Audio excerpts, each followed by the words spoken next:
আসসালামু আলাইকুম। আমরা এখন দেখব মিউচুয়াল ট্রাস্ট ব্যাংক এমটিও পরীক্ষা 2019 এর প্রশ্ন সমাধান গণিত পাঠটুকু। অঙ্ক শুরু হবে 16 নম্বর অঙ্ক দিয়ে। 16 নম্বর অঙ্ক ছিল √2 - 1 divided by √2 + 1 plus √2 + 1 divided by √2 - 1 by √3 - 1 divided by √3 + 1 plus √3 + 1 divided by √3 - 1।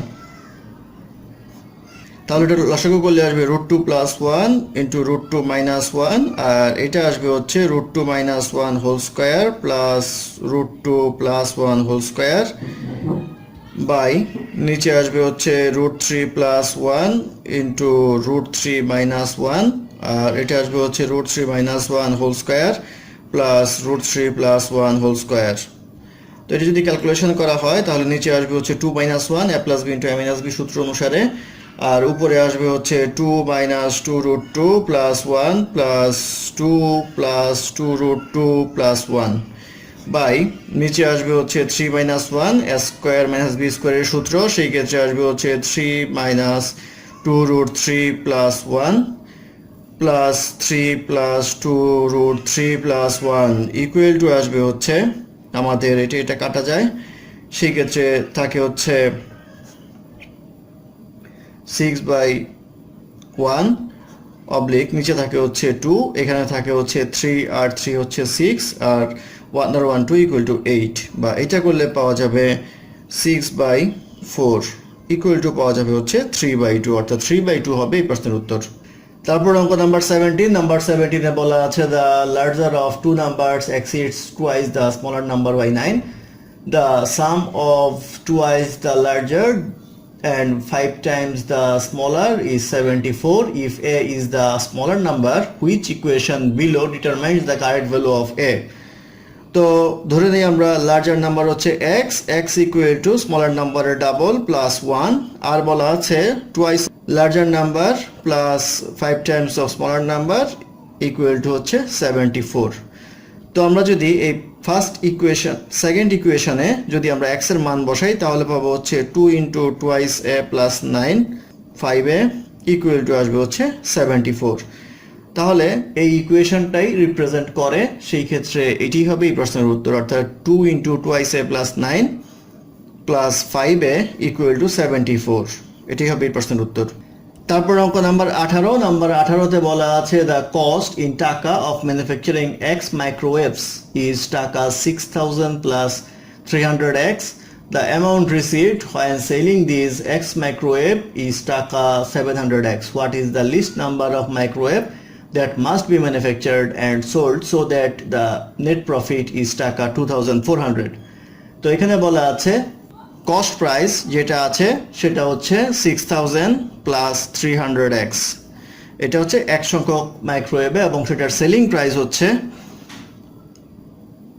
700x।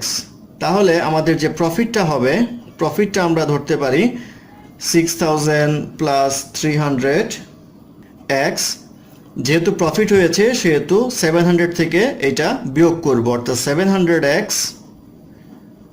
Minus এই 6000 প্লাস 300x।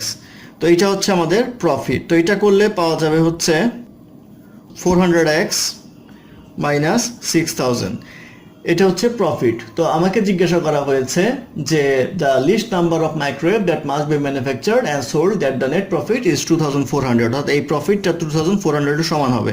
তাহলে 400x মাইনাস 6000 ইকুয়াল টু 2400, বা 400x ইকুয়াল টু লেখা যাবে 8400, বা x ইকুয়াল টু আসবে হচ্ছে 21, অর্থাৎ নাম্বার অফ মাইক্রোওয়েভ ওভেন হবে হচ্ছে 21টি, অর্থাৎ 21 হবে এই প্রশ্নের উত্তর। তারপর অঙ্ক নাম্বার 19। নাম্বার 19-এ বলা আছে আর্টিকেল ইজ লিস্টেড এট টাকা 900 and two successive discount of 8% and 8% are given on it.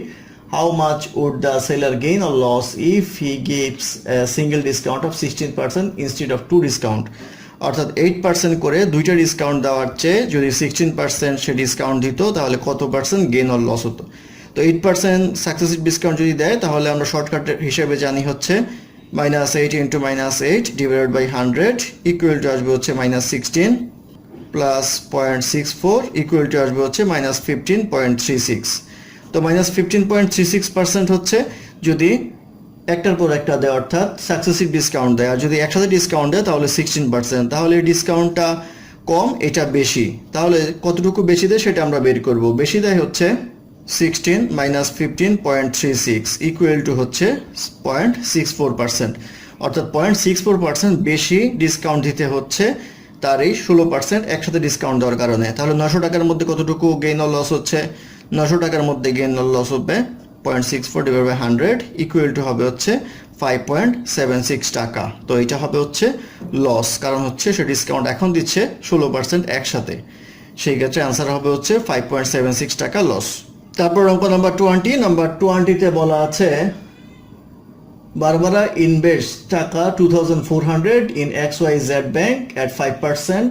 How much additional money must she invest at 8% so that the total annual income will be equal to 6% of her entire investment? অর্থাৎ 2400 টাকা সে invest করে হচ্ছে 5%-এ, ধরে নেই x টাকা invest করবে হচ্ছে 8%-এ, আর in total যে প্রফিটটা হবে সেটা হবে হচ্ছে 6%-এ। তাহলে ইনভেস্টমেন্ট হবে হচ্ছে 2400 প্লাস এক্স। তো এটি ইকুয়েশন সাজালে আমরা পাবো হচ্ছে 5 × 2400 plus 8x equal to 6 × 2400 plus x, বা এটা ক্যালকুলেশন করলে এক্স ইকুয়াল টু আসবে হচ্ছে 1200। অর্থাৎ নতুন করে ইনভেস্টমেন্ট করতে হবে 8% হারে 1200 টাকা, তাহলেই টোটালের উপরে 6% প্রফিট পাওয়া যাবে। তাহলে 1200 হবে এই প্রশ্নের উত্তর। তারপর অঙ্ক নাম্বার 21। নাম্বার 21-এ বলা আছে student took 5 papers in the examination where the full marks were the same for each paper. His marks in these papers were in the proportion of 6:7:8:9:10. In all paper together, the student obtained 60% of total marks. Then the number of papers in which got more than 50% marks. অর্থাৎ তার মার্কসের ratio হচ্ছে 6, 7, 8, 9, 10।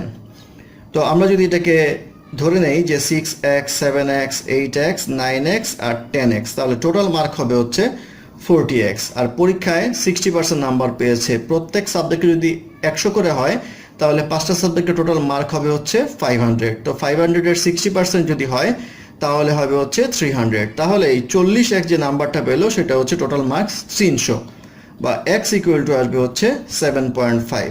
তো x equal to 7.5 হলে আমরা individual সাবজেক্টে বের করতে পারবো। সেটা হচ্ছে 6x equal to 6 × 7.5 equal to আসবে হচ্ছে 45।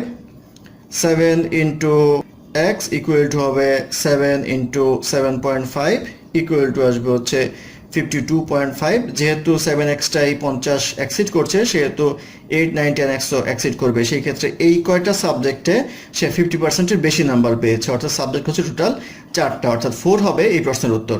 তারপর অঙ্ক নাম্বার 22। নাম্বার 22-তে বলা আছে if the numerator of a fraction is increased by 150% and the denominator of the fraction is increased by 300%, the resulting fraction is 5/18. What is the original fraction? তো ধরেন এই অরিজিনাল ফ্র্যাকশন হচ্ছে n/d।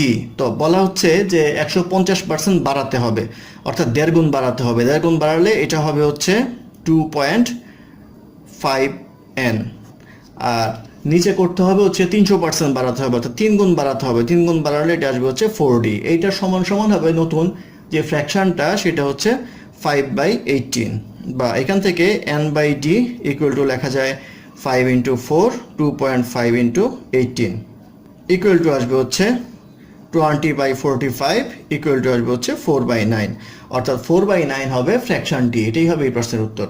তারপর অঙ্ক number 23। Number 23-তে বলা আছে if the price of hilsa fish is. তারপর অঙ্ক নাম্বার 23। নাম্বার 23-তে বলা আছে if the price of hilsa fish is currently টাকা 100 per kg, the price triples every 6 months. How long will it be until the price of hilsa is টাকা 8100 per kg? অর্থাৎ 8100 KG হতে কত সময় লাগবে যদি 6 মাস পর পর 100 টাকা কেজি ইলিশ মাছের দাম 3 গুণ করে বাড়ে? সেই ক্ষেত্রে আসবে হচ্ছে ফার্স্টে 100 টাকা ছিল, তারপরে 3 গুণ বাড়লে হবে 300 টাকা, তার 3 গুণ বাড়লে হবে 900 টাকা, তার 3 গুণ বাড়লে হবে 2700 টাকা, তার 3 গুণ বাড়লে হবে 8100 টাকা। এখানেই শেষ। তো প্রথমটার জন্য 6 মাস, দ্বিতীয়টুক বাড়ার জন্য 6 মাস, তৃতীয়টুকে 6 মাস, তারপরটুকে 6 মাস, অর্থাৎ 4টা 6 মাস মানে হচ্ছে 2 ইয়ার, অর্থাৎ 2 বছর সময় লাগবে। 2 ইয়ার হবে এই প্রশ্নের উত্তর। তারপর অঙ্ক নাম্বার 24, নাম্বার 24 এ বলা আছে if the interest rate on savings account is paid monthly at an annual rate of 6.25% and if the interest is not reinvested then how many years will the total amount of interest earned equal the amount of money saved in the account। অর্থাৎ বলা আছে যে 6.25% ইন্টারেস্টে যদি দেওয়া হয় তাহলে কত বছর পর সেটা মূল টাকার সমান হবে। মূল টাকা ধরে নেই x, তো আমরা জানি i ইকুয়াল টু NPR, নিচ্ছি হচ্ছে ইন্টারেস্ট, প্রিন্সিপাল অ্যামাউন্ট x, তাহলে ইন্টারেস্টও x হবে।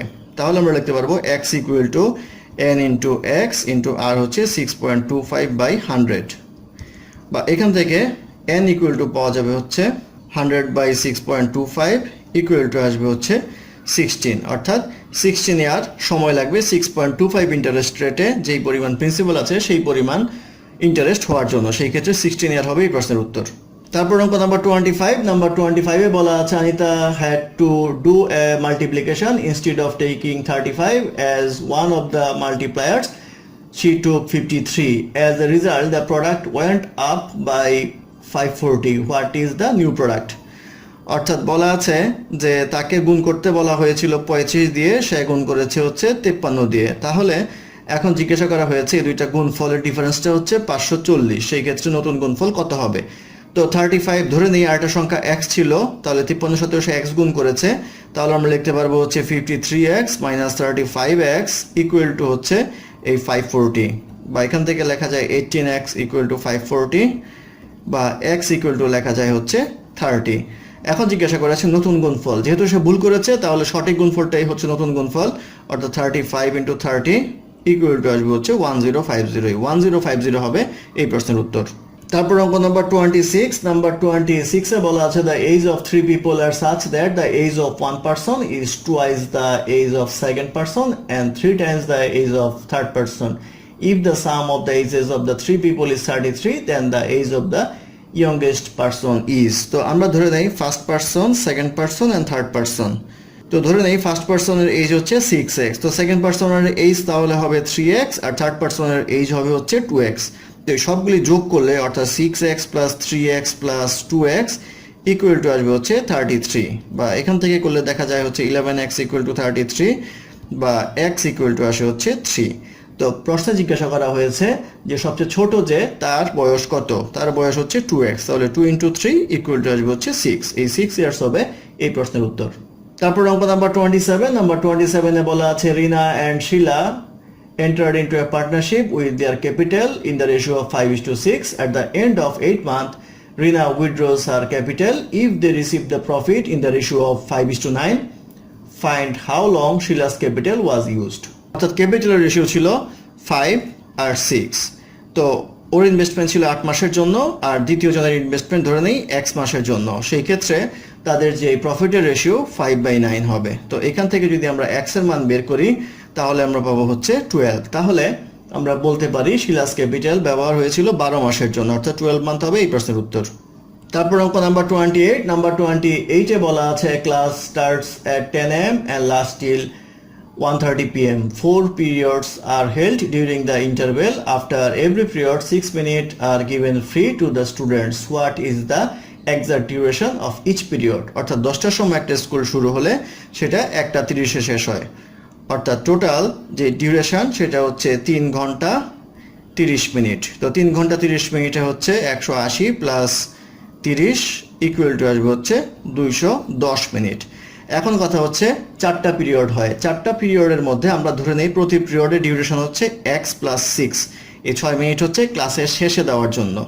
তো এটা 4 দ্বারা গুণ হওয়ার কথা, কিন্তু 4 দ্বারা গুণ হবে না, কারণ লাস্ট যে ক্লাসটা হবে তার পরে আর 6 মিনিট ব্রেক দেওয়া লাগবে না, কারণ তখন ছুটি হয়ে যাবে।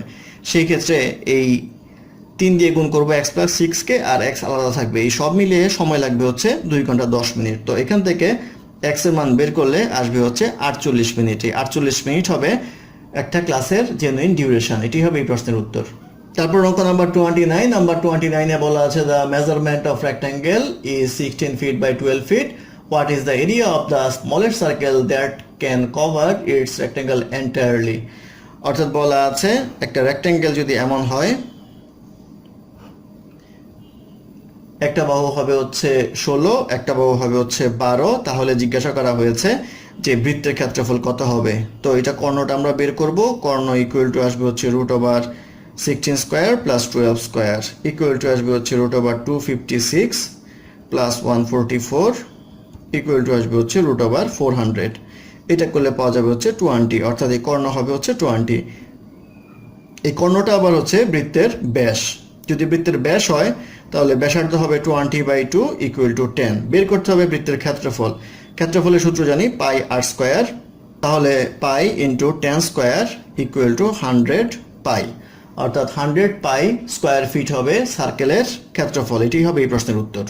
তারপর অঙ্ক নাম্বার 30। নাম্বার 30তে বলা আছে the area of square is 400 square feet if one side of the square is decreased by 5 feet, then what would be the new area of the square? অর্থাৎ বলা আছে 400 স্কোয়ার ফিট হচ্ছে একটা স্কোয়ারের area, তাহলে বাহুর দৈর্ঘ্য হবে হচ্ছে 20 × 20। এখন বলা হয়েছে যে একটা বাহু যদি আমরা 5 ফিট কমাই, তো একটা বাহু যদি 5 ফিট কমাই তাহলে 20 থেকে 5 ফিট কমাবো ইকুয়ালটি আসবে 15।